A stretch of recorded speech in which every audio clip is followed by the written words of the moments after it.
Good afternoon. My name is Randy Wheeler. I'm out here at Whiskey 90, which is my local airport. And today I am going to be doing a video for Aviation 220 Private Flight 1. And I'm going to be talking about the four factors of flight, lift versus weight, thrust versus drag. And I figured out here at our local airport would probably be the best place.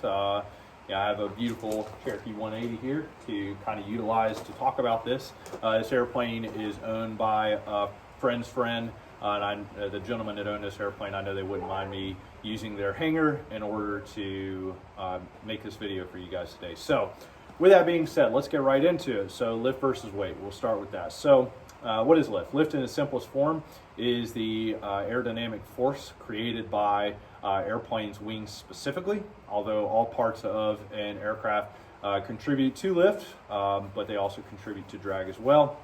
But specifically, the wings create the largest amount of lift.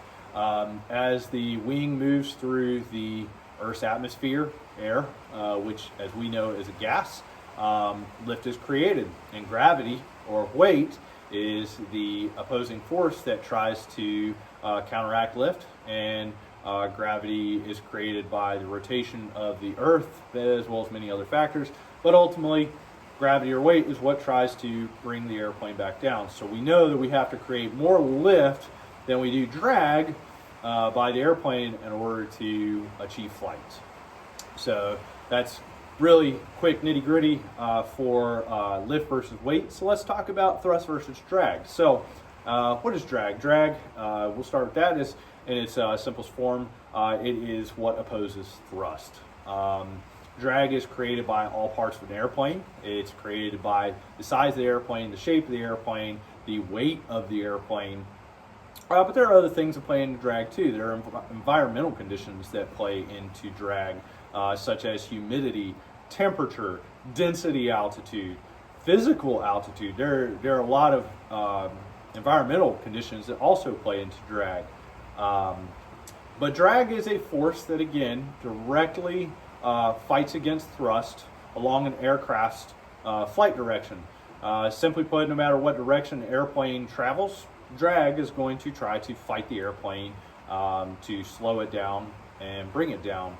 And obviously, the slower an airplane goes, the less lift it produces, which, again, as we were talking about earlier, the less lift you produce, the more weight acts, and the harder time the airplane's going to have to retain flight.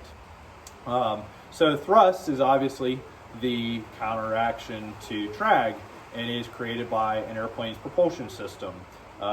Whether that be internal combustion, which all the airplanes out here at Whiskey 90 are, there are no jet engines out here, or whether it be a jet engine, whether it be a turbo shaft or a true jet engine like in a F-15, F-16, whatever.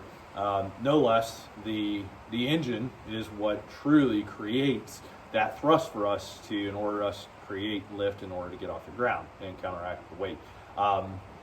So with that being said, while the engine is what produces thrust, the amount of thrust produced is affected by many different aspects. So the trim setting for the aircraft, if you have it trimmed out for cruise, or whether it is in a landing configuration, that will affect thrust, throttle positions, number of the engines, the power of said engines. All these things play into thrust and overall will affect the amount of thrust produced, which again, thrust counteracts all the other things in order to allow us to achieve that which 150 years ago had never been dreamt of. It had been thought of. Nobody ever thought that humans, featherless, wingless birds, would be able to achieve flight.